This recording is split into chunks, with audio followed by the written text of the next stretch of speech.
il y a beaucoup de difficultés, hein, il y a beaucoup de problèmes entre les entreprises et les communautés, mais ces problèmes sont surtout issus du fait qu'il y a un manque de communication entre ces différents acteurs. Aujourd'hui, je pense que l'une des recommandations phares, c'est que comment on pourrait faire pour installer un mécanisme de concertation qui pourrait permettre à ces entreprises et aux communautés, mais aussi avec les autorités locales, de mieux discuter, vraiment qu'ils trouvent les moyens.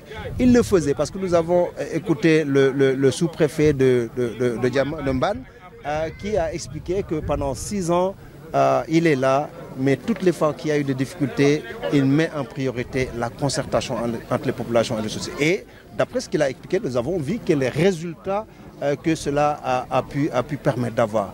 Alors nous, à partir de là, nous en avons tiré les conséquences et nous avons considéré que ça c'est une recommandation implicite sur comment est-ce qu'on pourrait faire pour aller plutôt dans le sens des concertations entre populations. La RSE, nous l'avons vu aussi depuis hier et même à Thiès aussi, il y a eu beaucoup de choses qui ont été dites là-dessus. C'est une excellente initiative hein, parce que ça permet à beaucoup d'entreprises de vraiment travailler sur comment faire pour s'occuper des populations, pour prendre en charge la préoccupation des populations. Ça permet à des entreprises d'installer peut-être des infrastructures sanitaires, de leur octroyer de l'eau, mais aussi de prendre en charge d'autres questions. Mais le problème peut-être se trouve au niveau du fait que la RSE n'est que volontaire.